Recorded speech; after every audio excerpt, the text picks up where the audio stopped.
سے کروں گا انشاءاللہ. وَمَا يَسْتَوِي الْأَعْمَى وَالْبَصِيرُ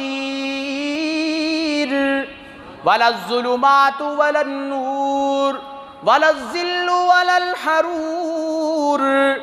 اب میرے اللہ کے لوگوں میں آپ سے ایک سوال کرتا ہوں، اندھا اور دیکھنے والا برابر؟ Farooqui media, only Islamic radiation. لا نبی بعد صاحب التاج والمعراج سید الانس والجنات محبوب رب الارض والسماوات الذي اسمه مكتوب في الانجيل والتوراة ارسله بالحق بشيرا ونذيرا وداعيا الى الله باذنه وسراجا منيرا. اما بعد فاعوذ بالله من الشيطان الرجيم. بسم الله الرحمن الرحيم. وإلهكم إله واحد لا الہ الا هو الرحمن الرحیم. سبحان ربک رب العزة عما یصفون وسلام علی المرسلین والحمد للہ رب العالمین. محبت سے درود پاک پڑھ لیں. اللہم صلی علی محمد وعلی آل محمد كما صليت على إبراهيم وعلى آل إبراهيم إنك حميد مجيد. اللهم بارك على محمد وعلى آل محمد كما باركت على إبراهيم وعلى آل إبراهيم إنك حميد مجيد. معزز سامعین کرام، آج کے دن میں میرا یہ تیسرا بیان ہے اور تراویح بھی ابھی پڑھائی ہیں الحمدللہ. چھوٹے بھائی کی یہ فرمائش تھی کہ آپ نے آنا ہے، تو جو ترتیب میں طے ہوا والد محترم کے حکم کی تعمیل کرتے ہوئے حاضری ہوئی. چند منٹ انشاءاللہ العزیز سادی گفتگو کروں گا. یہ بڑی مبارک گھڑیاں ہیں کہ میرے چھوٹے بھائی مولانا حافظ عبد الرحمن فاروقی صاحب نے، محمد عبد الرحمن فاروقی صاحب نے یہ سعادت حاصل کی کہ پورا قرآن انہوں نے اس مصلی رسول کی طرف نسبت اس مصلی کی ہے، اس پہ کھڑے ہو کے انہوں نے پورا قرآن کریم سنایا. اور جنہوں نے قاری محمد ممتاز صاحب نے سنا، اللہ رب العزت حافظ صاحب کا سنانا، قاری صاحب کا سننا اپنے دربار میں قبول و منظور فرمائیں. ذہن میں رکھیے گا بات، علم ادب سے آتا ہے. میں نے اپنی تیسری کتاب لکھی ہے، 2 کتابیں میری شائع ہو چکی ہیں، تیسری میری الحمدللہ وہ یوں سمجھیں کہ شائع ہونے کے مراحل میں ہے. اس میں نے ایک مضمون لکھا ہے، علم اور ادب ساتھ ساتھ. علم ادب کے ساتھ آتا ہے. یہاں دائیں طرف میرے استاد محترم حضرت مولانا قاری غلام فرید صاحب سرخ رنگ کا رومال باندھا ہوا استاد تشریف فرمائیں، یہ میرے حفظ کے استاد ہیں. یہ رمضان المبارک میں یہاں آتے ہیں مڈیالہ میں ہمارے پاس، تو میرا خیال میں 20-25 دن استاد جی یہاں رہتے ہیں، اور 20-25 دنوں میں 2 گھنٹے بھی استاد جی کے پاس نہیں بیٹھتا. ادب ہے دل میں کہ کہیں کوئی ایسی بات، کوئی ایسا حرکت نہ ہو جائے جو خلاف ادب ہو جائے. اور اسی طرح بھی مجمع میں بیٹھے ہوئے تھے میرے استاد ہیں سکول کے، میں نے ان سے انگلش سیکھی تھی کچھ بولنا، ماسٹر محمد ندیم صاحب. یہ اگرچہ شاید اس چیز کو اچھا نہیں سمجھتے کہ یہ لوگ میری عزت کیوں کرتے ہیں، یہ ان کی عاجزی ہے، ان کی ساری ہے، لیکن علم چاہے دینی ہو یا عصری تعلیم ہو، علم ادب کے ساتھ آتا ہے. تو یہ میرے بھی استاد ہیں، اسی طرح استاد محترم مولانا عثمان صاحب ہیں. تو میں یہ بات ضمناً آئی تو میں نے کر دی کہ علم ہمیشہ ادب کے ساتھ آتا ہے. اور علم طالب علم صرف نہیں سیکھتا، عوام بھی اپنی مسجد کے خطیب سے علم سیکھتی ہے. کبھی نماز کا علم سیکھے گی، کبھی روزے کا علم سیکھے گی، کبھی تعلیمات نبوی کا علم سیکھے گی، کبھی قرآن کا علم سیکھے گی۔ لیکن اس علم کے سیکھنے کے لیے بھی، عوام کے لیے بھی ضروری ہے خدا را علماء کا ادب و احترام کیا کرو۔ علماء کرام یہ عالم بنے ہیں علم نبوت کے وارث بننے کی وجہ سے۔ حدیث پاک میں آتا ہے جس نے ایک علم رکھنے والے کی گستاخی کی، اس کی بے ادبی کی، اس نے علم کی۔ جس نے علم کی اس نے گویا رسول اللہ کی گستاخی کی۔ جس نے رسول اللہ کی بے ادبی کی اس نے جبرائیل کی، کیونکہ جبرائیل لے کے آئے۔ اور جس نے جبرائیل کی، رسول اللہ کی، علم کی بے ادبی اور گستاخی کی، اس نے اللہ کی گستاخی کی ہے۔ تو جتنے بھی علماء آپ لوگوں کو دین سناتے ہیں، آپ لوگ توجہ سے سنا کریں۔ خدا را اپنی اپنی مسجدوں، اپنے علاقوں کے علماء سے سچی محبت رکھا کریں۔ یہ عالم ایسے نہیں انسان بن جاتا۔ بڑے بڑے ذہین فتین لوگ سکول کے اندر انجینئر بن گئے، کہاں پہنچ گئے، لیکن ان مسلوں پہ، ان ممبروں پہ اللہ پاک ہر کسی کو نہیں بٹھاتا۔ میں تو بہت کمزور آدمی ہوں، انسان ہوں، آپ سب میں سے سب سے گنہگار شاید ہوں گا میں، لیکن ویسے ایک بات آئی تو میں نے کر دی۔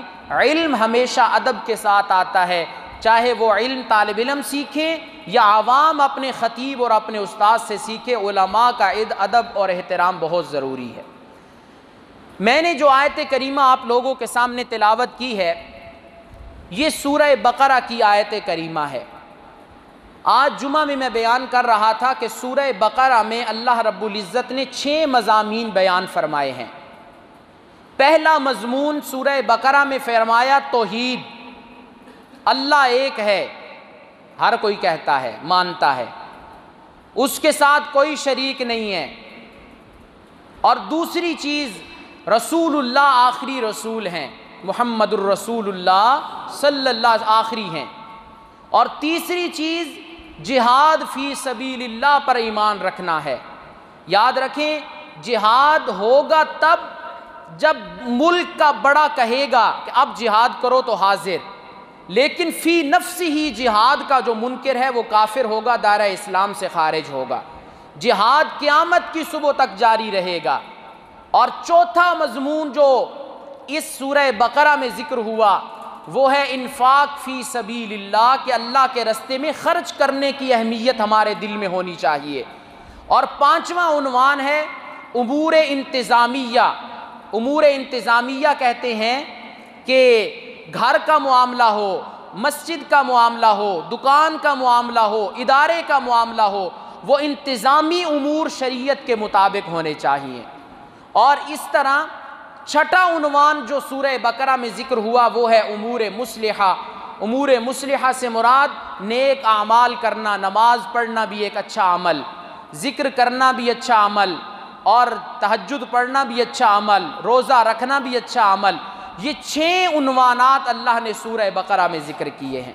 اب پہلا عنوان توحید کا ہے، اس پہ کچھ روشنی ڈالتے ہیں۔ ہمیں بڑی خوشی کی بات ہے کہ ہماری اس مسجد میں مولانا الیاس رحمۃ اللہ علیہ کی محنت اور ان کی کاوش کا یہ نتیجہ ہے کہ اتنے عرصے کے بعد بھی اخلاص اور للہیت کو لے کے یہ لوگ نکلے ہوئے ہیں جماعت کے اندر، اور گھر گھر کا دروازہ کھٹکاتے ہیں۔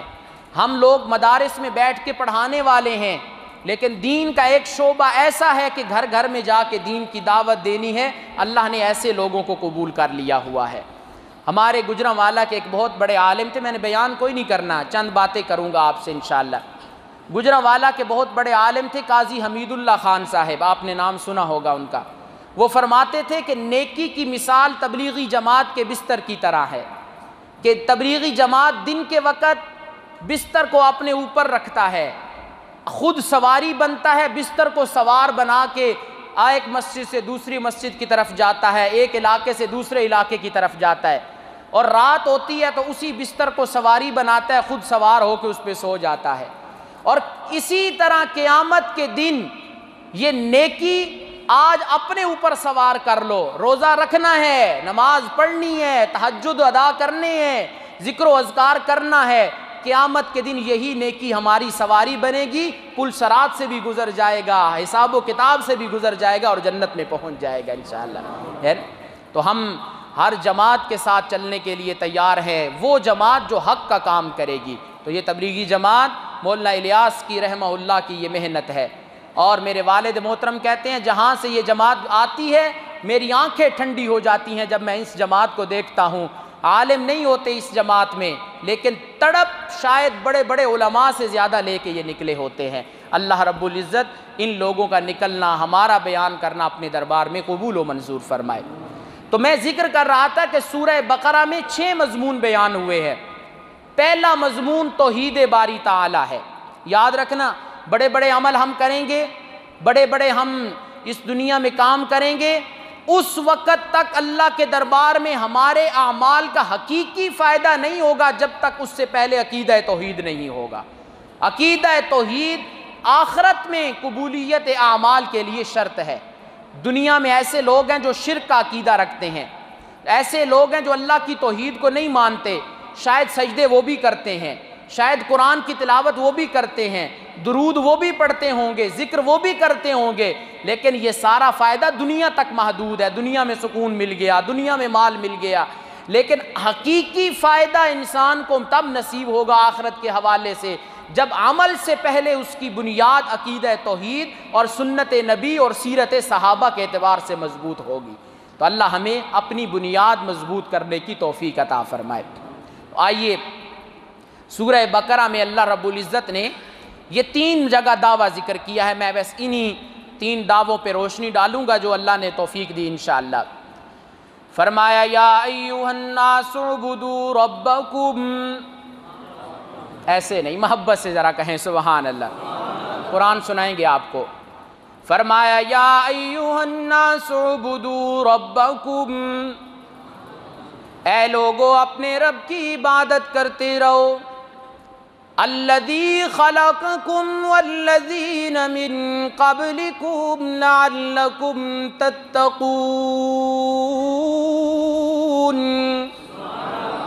وہ رب کے جو تمہارا بھی خالق اور تم سے پہلے مخلوقات کا بھی خالق۔ اب رب تعالیٰ کی عبادت صرف ہم نے عبادت اس کی کیوں کرنی ہے؟ رب تعالیٰ نے آگے علت بتا دی، فرمایا لعلکم تتقون، تاکہ تم میرے فرما بردار بندے بن جاؤ۔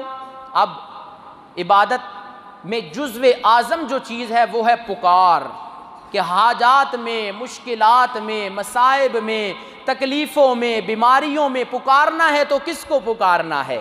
اللہ کو پکارنا ہے نا۔ اب اس پہ دلیل سنیے، یہ قرآن، یہ سورہ بقرہ کا پہلا دعویٰ ہے، عبادت اپنے رب کی کرو، تمہارا بھی خالق ہے، تم سے پہلی مخلوقات کا بھی، تمہیں متقی بنانا چاہتا ہے، وہ دعویٰ ہو گیا۔ دلیل کیا ہے اس پہ کہ عبادت اس کی کرنی ہے؟ آؤ دلیل اگلی آیت میں، فرمایا الذی جعل لکم الارض فراشا والسماء بناء، وہ ذات کے جس نے تمہارے لیے زمین کو بچھونا بنا دیا، آسمان کو تمہارے لیے چھت بنا دیا۔ منڈیالہ کے لوگوں ذرا سمجھیے گا بات کو، زمین کو رب تعالیٰ نے اتنا گرم نہیں بنایا کہ ہمارے پاؤں اس پہ رکھنے سے جل جائیں، اتنا ٹھنڈا نہیں بنایا کہ ہمارے پاؤں رکھنے کی وجہ سے پاؤں شل ہو جائیں، اور اتنا نرم نہیں بنایا کہ پانی کی طرح کہ اس پہ پاؤں کو ہم ٹکا نہ سکیں۔ اب میں آپ سے پوچھتا ہوں، یہ پہلی دلیل کہ ہم نے کائنات میں غور و فکر کیا تو ہمیں ایسی زمین بنانے والا اس کے سوا نظر کوئی نہیں آیا۔ جب اس کے سوا ہمیں زمین بنانے والا نظر نہیں آیا تو پھر عبادت بھی ہونی چاہیے تو صرف کس کی ہونی چاہیے؟ فرمایا والسماء بناء، آسمان کو رب تعالیٰ نے یوں چھت بنا دی۔ منڈیالہ کے لوگوں آج مسجد کی چھت خوبصورت کرنے کے لیے سیلنگ کا کام کیا جاتا ہے، اس میں مختلف قسم کی لائٹیں لگا کے اسے منور اور روشن کیا جاتا ہے۔ منڈیالہ کے لوگوں رب تعالیٰ نے زمین کو ہمارے لیے بچھونا بنا دیا، آسمان کو رب تعالیٰ نے ہمارے لیے چھت بنا دیا، اور یہ ایسی چھت بنایا کہ جسے رب تعالیٰ نے ہمارے لیے سورج اور چاند اور ستاروں کو بنا کے اس کو روشن اور منور کر کے ہمیں خوبصورت چھت عطا کر دیے۔ اب یہ دوسری دلیل، جب رب کے سوا کوئی آسمان بنانے والا نہیں، رب کے سوا کوئی ایسی چھت بنانے والا نہیں، رب کے سوا ایسی لائٹیں لگانے والا نہیں، تو پھر مان لو نا جب رب کے سوا کوئی ایسی چیز بنانے والا نہیں، پھر سجدے ہونے چاہیے تو صرف کس کے نام کے ہونے چاہیے؟ پھر نظر و نیاز ہونی چاہیے تو کس کے نام کی؟ بولیے بولیے۔ پھر روزے ہونے چاہیے تو کس کے نام کے؟ پھر سجدے ہونے چاہیے تو کس کے نام کے؟ پھر طواف ہونے چاہیے تو کس کے نام کے؟ فرمایا وَالسَّمَاءَ بِنَاءً وَأَنزَلَ مِنَ السَّمَاءِ مَاءً فَأَخْرَجَ بِهِ مِنَ الثَّمَرَاتِ رِزْقًا لَكُمْ۔ آسمان بھی بنانے والا کون؟ میں اب ایک نتیجہ نکالنے لگا ہوں، ذرا سنیے گا۔ زمین کو بنانے والا کون؟ آسمان کو چھت بنانے والا کون؟ آسمان سے پانی اتار کے زمین سے مختلف قسم کی انگوریاں نکالنے والا کون؟ اب میرے اعلیٰ کے لوگوں، سورہ رعد کی ایک آیت کریمہ فرمایا وَفِي الْأَرْضِ قِطَعٌ مُتَجَاوِرَاتٌ وَجَنَّاتٌ مِّنْ أَعْنَابٍ وَزَرْعٌ وَنَخِيلٌ وَصِنْوَانٌ وَغَيْرُ صِنْوَانٍ۔ رب تعالیٰ نے اس دنیا کے اندر انگوروں کے باغ بھی بنا دیے، کھیتیاں بھی مختلف قسم کی بنا دیں، اور رب تعالیٰ نے کھجوروں کے باغ بھی بنا دیے۔ منڈے اعلیٰ کے لوگوں میں اب نتیجہ نکالنے لگا ہوں، ایمان تازہ ہو جائے گا تمہارا تو پھر محبت میں سبحان اللہ بھی کہہ دینا۔ فرمایا رب ایک ہے کہ نہیں؟ بولیے ذرا بولیے، رب ایک ہے یا کہ نہیں؟ آسمان ایک ہے یا کہ نہیں؟ ویسے تو 7 ہیں، یعنی ایک طرح کی سلسلہ ہے نا، ایک آسمان سے پانی آتا ہے، کسی اور جگہ سے تو نہیں آتا نا پانی۔ اور زمین بھی ایک طرح کی رب نے بنائی۔ اب آسمان بھی ایک، زمین بھی ایک، اور آسمان سے اترنے والا پانی بھی ایک، یسقا بماء واحد، ایک قسم کا پانی آسمان سے اترتا ہے۔ اب رب بھی ایک، آسمان بھی ایک، زمین بھی ایک، پانی بھی ایک، لیکن ایک طرح کے پانی سے زمین سے مختلف قسم کے باغات بنانے والا کون ہے؟ اب میرے اعلیٰ کے لوگوں، جب ایک قسم کا پانی، اسی سے چاول بھی تیار ہوتا ہے، ایک قسم کا پانی اسی سے گندم بھی تیار ہوتی ہے، ایک قسم کے پانی سے انگور بھی تیار ہوتا ہے، اور ایک ہی قسم کے پانی سے کھجوریں بھی تیار ہوتی ہیں۔ پھر میرے اعلیٰ کے لوگوں ذرا محبت سے بتائیے، جب میں نے کائنات میں غور و فکر کیا تو یہ ساری چیزیں بنانے والا مجھے اگر نظر آیا تو صرف کون؟ اللہ کی ذات۔ جب مجھے اس کے سوا یہ چیزیں بنانے والا نظر نہیں آیا، پھر میرا عقیدہ مضبوط ہوا کہ مولا عبادت ہونی چاہیے تو صرف تیری ہی ہونی چاہیے۔ کہو سبحان اللہ، ہے نا؟ یہ اللہ نے قرآن میں دلائل دیے ہیں، کوئی ان کی تفسیروں میں جانے کی ضرورت نہیں ہے۔ اٹھائیے قرآن پاک ترجمے والا، پڑھیے ترجمہ، اللہ کی توحید کیسے سمجھ آتی ہے نا بات۔ اب میں قرآن کریم کا ایک حصہ پڑھتا ہوں، میرے دل میں اللہ نے القاء کر دیا۔ رب تعالیٰ نے فرمایا هو الاول والآخر والظاہر والباطن وهو بكل شيء علیم۔ فرمایا سب سے پہلا وہ کہ اس سے پہلا کوئی نہیں، سب سے آخر وہ کہ موت کو بھی ایک مینڈے کی شکل میں بنا کے ختم کر دے گا، اور پھر وہ آخر میں کہے گا لمن الملک اليوم، آج کس کی بادشاہی ہے؟ ہاں، بڑے بڑے صدر گزرے نا، اپنی صدارت کی کرسی پہ ہاتھ مار کے کہتے تھے بڑی مضبوط ہے، گھر سے مخالفت شروع ہو گئی تھی، گھر سے کتا کہا گیا تھا ان کو، ٹھیک ہے نا؟ مخالفت باہر سے ہوئی، گھر سے بھی ان سے ہوئی، باتیں سنی گئی۔ لیکن صدارت کی کرسی کوئی مضبوط نہیں. یہ کرسی وسیع کرسیہ السماوات، سب سے بڑا بادشاہ جس کی کرسی مضبوط ہے وہ کون ہے؟ اللہ کی ذات ہے. اب سمجھیے گا، پھر اس وقت کوئی جواب دینے والا کوئی نہیں ہوگا تو رب تعالیٰ خود فرمائیں گے للہ الواحد القہار، میں اکیلے زبردست کی بادشاہی. اب میرے اعلیٰ کے لوگوں، سب سے پہلا وہ کہ اس سے پہلا کوئی نہیں. بولیے، سب سے پہلا وہ کہ اس سے پہلا کوئی نہیں. سب سے آخر کے موت کو بھی موت دے کے خود کہے گا میں اکیلا زبردست ہوں. اور فرمایا والظاہر، اتنا ظاہر ہے پتوں کی لکیروں سے اس کی خدائی نظر آتی ہے. وہ اتنا ظاہر کے ہاتھوں کی لکیروں سے اس کی خدائی نظر آتی ہے، لیکن وہ اتنا باطن، اتنا پوشیدہ ہے. موسیٰ کہتے رہے مولا اپنا دیدار کروا دے. رب نے فرمایا خر موسیٰ صعقا، تھوڑی سی ابھی تجلی کروائی تو موسیٰ اس تجلی کو برداشت نہ کر سکے تو بے ہوش ہو کے گر گئے. اب میرے اعلیٰ کے لوگوں، جب سب سے پہلا وہ، سب سے آخر وہ، سب سے ظاہر وہ، اور مزے کی بات عجیب اتفاق، ظاہر بھی بہت ہے اور پوشیدہ بھی بہت. یہ صفت اللہ نے صرف اپنے ساتھ لگائی. اب یہ 4 صفات جس میں پائی جاتی ہیں، دنیا میں مجھے کوئی اور نظر نہیں آتا، صرف مجھے اپنا خدا نظر آتا ہے. میرے اعلیٰ کے لوگوں، یہ 4 چیزیں، یہ 4 صفات جس میں نظر آتی ہیں وہ صرف ہمارا معبود. تو پھر مان لو نا سجدے ہونے چاہیے تو صرف کس کے نام کے ہونے چاہیے؟ یہ تو تھا سورہ بقرہ کا پہلا دعویٰ، اعبدوا ربکم، عبادت کرو اپنے رب کی.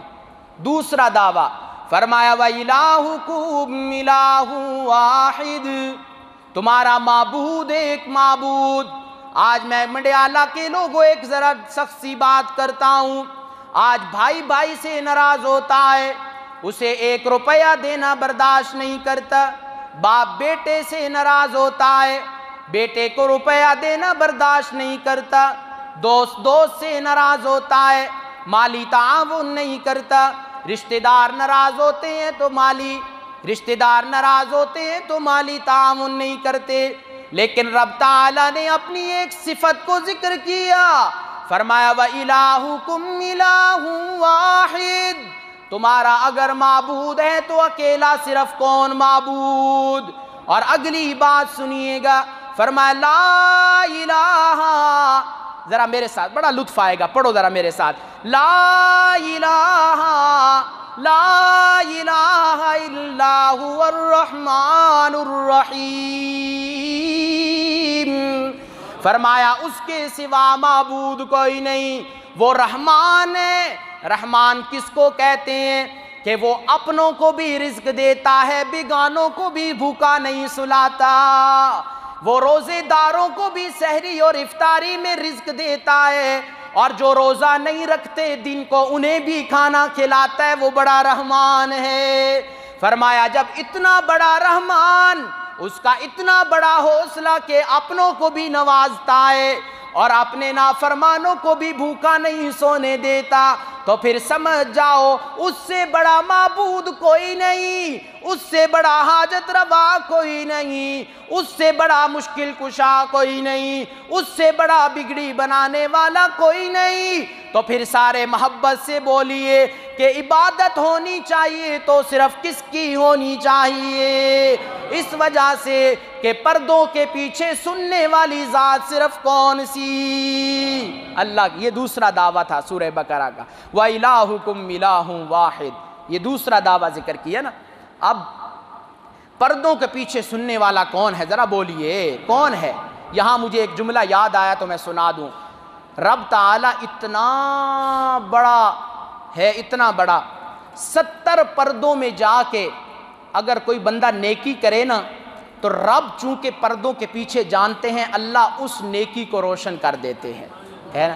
اور اگر کوئی 700 پردوں میں جا کے گناہ کرنا چاہے نا، 700 پردوں میں جا کے، رب اتنا بڑا ہے کہ وہ دیکھتا ہے، وہ اس گناہ کی بو کو اور اس گناہ کی وہ نحوست کو دنیا کے سامنے واضح بھی کر دیا کرتا ہے۔ یا بنی انہا ان تک مثقال حبۃ من خردل فتکن فی صخرۃ او فی السماوات او فی الارض۔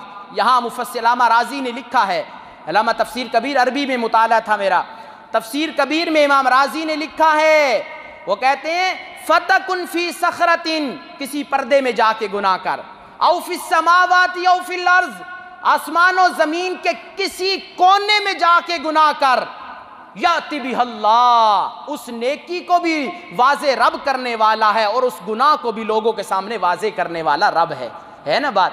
پردوں کے پیچھے جاننے والا کون ہے؟ قرآن کا ایک حصہ مجھے یاد آیا، دیکھیں ناراض نہیں ہونا کہ کون سا موضوع بیان ہوگا کون سا نہیں، قرآن پڑھوں تو پھر مجھ پہ اٹیک نہیں، پھر بات قرآن کی ہے۔ رب تعالیٰ نے قرآن کریم میں فرمایا وَمَا يَسْتَوِي الْأَعْمَى وَالْبَصِيرُ، محبت سے میں یہ چند سوال ہیں جو میں آپ سے کروں گا انشاءاللہ۔ وَمَا يَسْتَوِي الْأَعْمَى وَالْبَصِيرُ وَلَا الظُّلُمَاتُ وَلَا النُّورُ وَلَا الظِّلُّ وَلَا الْحَرُورُ۔ اب میرے اللہ کے لوگوں، میں آپ سے ایک سوال کرتا ہوں، اندھا اور دیکھنے والا برابر؟ سوچ کے دسنا، کیونکہ اگے جا کے ایک اور سوال ہے، اتھی بھی جواب تو صحیح دینا، سمجھنا بات کو۔ حافظ طارق صاحب ہمارے بھائی بھی آج ماشاءاللہ آئے، ادھر بھی نظر پڑی لیکن بھول گیا تھا، پھر دائیں طرف بیٹھے الحمدللہ۔ اچھا جی، یہ ان سے ہماری بڑی محبت ہے، ایسی بھی ہر کسی نال نہیں ہمیں محبتہ رکھ دے، ٹھیک ہے نا، کیونکہ کبھی آپ نے ہمیں بازار میں نہیں دیکھا ہوگا کہ کبھی ہم بازار میں گھومتے پھرتے ہوں گے، ٹھیک ہے، ہم کسی سے محبت رکھتے ہیں تو وہ کوئی چیز ہوتا ہے، سمجھو بات کو جی۔ رب تعالیٰ نے قرآن کریم میں فرمایا وَمَا يَسْتَوِي الْأَعْمَى وَالْبَصِيرُ، ذرا محبت سے، اندھا اور دیکھنے والا برابر۔ جڑے نہیں بول رہے کوئی شک تے نہیں پہ گیا، میں تے کہنا اندھا اور دیکھنا اپنی جگہ تے، جنہوں اینک لگی ہے تے جنہوں نہیں لگی وہ بھی برابر نہیں آپس سے، ٹھیک ہے، کیونکہ مجھے اینک نہیں لگی ہوئی ہے نا، میں لگاتا نہیں ہوں، نظر کمزور ہے، لیکن بڑا احساس ہوتا ہے کہ یار کی نظر کمزور ہو گئی، کتنی بڑی اللہ کی نعمت ہے۔ اب جو اس بات کو مانتا ہے نا کہ اندھا اور دیکھنے والا برابر نہیں، میرے ساتھ ذرا بولیے گا، فرمایا وَمَا يَسْتَوِي الْأَعْمَى وَالْبَصِيرُ، اندھا اور دیکھنے والا برابر، بولیے۔ میں بھی بحث کو نہیں کرنا، اگرچہ قاری صاحب باہر آ گئے ہیں، میں ان سے گزارش کرتا ہوں قاری صاحب نفل لمبے شروع کر دیں، میں مسئلہ سمجھا کے آگے چلوں گا انشاءاللہ۔ فرمایا وَمَا يَسْتَوِي الْأَعْمَى وَالْبَصِيرُ، اندھا اور دیکھنے والا برابر، بولیے، اندھا اور دیکھنے والا برابر۔ وَلَا الظُّلُمَاتُ وَلَا النُّورُ، اندھیرا اور روشنی بھی برابر، دن اور رات برابر نہیں، اندر اور باہر برابر۔ فرمایا وَلَا الظِّلُّ وَلَا الْحَرُورُ، سایہ اور دھوپ بھی برابر۔ اور میرے اعلیٰ کے لوگوں یہ بات مانتے ہو یا کہ نہیں مانتے؟ ذرا بتاؤ، مانتے ہو کہ نہیں مانتے؟ اس میں کوئی شک تو نہیں تمہیں؟ تو پھر سمجھ لو مسئلہ، اندھا اور دیکھنے والا جب برابر نہیں، اندھیرا اور روشنی جب برابر نہیں، سایہ اور دھوپ جب برابر نہیں، فرمایا وَمَا يَسْتَوِي الْأَحْيَاءُ وَلَا الْأَمْوَاتُ، زندہ اور مردہ بھی برابر نہیں، اس وجہ سے کہ زندہ دیکھتا ہے مردہ دیکھتا نہیں، اس وجہ سے کہ زندہ سنتا ہے مردہ سنتا نہیں، اس وجہ سے کہ زندہ کلام کرتا ہے مردہ کلام نہیں کرتا۔ اور میرے اعلیٰ کے لوگوں، دل کی کھڑکیاں کھول کے یہ مسئلہ سن لو، پردوں کے پیچھے جاننے والا، غیب کا علم رکھنے والا اکیلا صرف کون ہے؟ اللہ کی ذات ہے، اللہ کی ذات ہے۔ یہ قرآن ہے نا، قرآن کے ظاہر کو دیکھو، کسی عالم کے پاس نہ جاؤ، ترجمے والا قرآن اٹھا کے دیکھو، نہیں یہ مسئلے قرآن میں لکھے ہوئے، یہ تو قرآن کا ظاہر ہے، ظاہر، اگر اس کی گہرائی میں جاؤ تو بہت بات۔ اب قرآن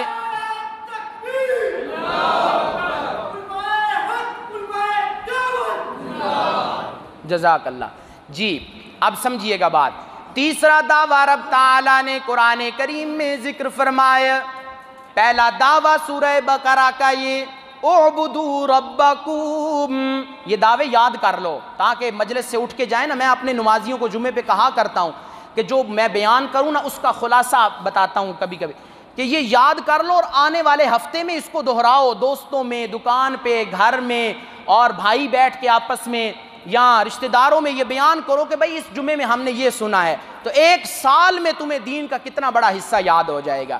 قاری صاحب تشریف لا چکے، بس آخری دعویٰ سناتا ہوں آپ کو.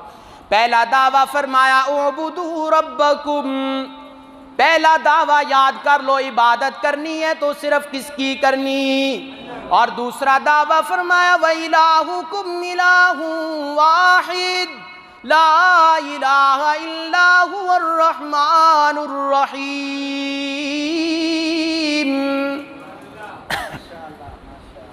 فرمایا لا الہ الا هو الرحمن الرحیم، اور تمہارا معبود ہے تو صرف کون؟ اس کے سوا حاجت روا کوئی نہیں، بڑا مہربان، وہ ایسا رحمان دنیا میں اپنوں کو بھی نوازتا ہے اور بیگانوں کو بھی بھوکا نہیں سونے دیتا. لیکن منڈیالہ کے لوگوں یہ صرف معاملہ دنیا تک محدود، اس وجہ سے کہ رحمان ہونے کے ساتھ وہ رحیم بھی ہے، اور رحیم کا مطلب کہ قیامت کے دن اس کے انعامات صرف ہوں گے تو رب کے اپنے فرما بردار بندوں پہ ہوں گے اور کسی پہ نہیں کرے گا. اور تیسرا دعویٰ سورہ بقرہ کا فرمایا اللہ لا الہ الا هو الحی القیوم، یہ دعویٰ ہے. فرمایا اللہ لا الہ، بس میں ختم کرتا ہوں، دلیل نہیں دوں گا کیونکہ یہ آیت الکرسی کا پہلا جملہ یہ دعویٰ ہے، اللہ اس کے سوا آگے 10 جملے ہیں، یہ 10 دلائل ہیں اس دعوے پہ آیت الکرسی میں. آپ میں سے جس چیز کو آیت الکرسی یاد ہے نا میرے ساتھ پڑھے، بس ختم کرتے ہیں انشاءاللہ. کس کس کو یاد ہے ذرا ہاتھ کھڑا کریں، علماء سے نہیں صرف عوام سے پوچھتا ہوں جی، سمجھیے پڑھیں گے نا میرے ساتھ انشاءاللہ. فرمایا اللہ، تجوید میں بڑی ساری غلطیاں ہوں گی، قاری صاحب اس کو اگنور کیجئے گا. فرمایا اللہ لا الہ الا هو الحی القیوم لا تأخذه سنة ولا نوم له ما في السماوات وما في الأرض من ذا الذي يشفع عنده إلا بإذنه يعلم ما بين أيديهم وما خلفهم ولا يحيطون بشيء من علمه إلا بما شاء وسع كرسيه السماوات والأرض ولا يؤوده حفظهما وهو العلي العظيم. یہ آیت الکرسی میں رب تعالیٰ نے سورہ بقرہ کا تیسرا دعویٰ اور دلائل ذکر کیے. منڈیالہ کے لوگوں ایک حدیث پاک سن لیجئے. حدیث پاک میں رسول اللہ نے فرمایا آیت الکرسی عقیدہ درست ہونا چاہیے. عقیدے کی درستگی کے بعد اگر کوئی فرض نماز پڑھتا ہے، فرض نماز پڑھنے کے بعد ایک مرتبہ اسی جگہ بیٹھ کے آیت الکرسی پڑھے گا، اس کے درمیان اور جنت کے درمیان صرف موت کی رکاوٹ، جیسے موت آئے گی رب تعالیٰ ایسے بندے کو جنت عطا کر دیں گے. وآخر دعوانا الحمدللہ.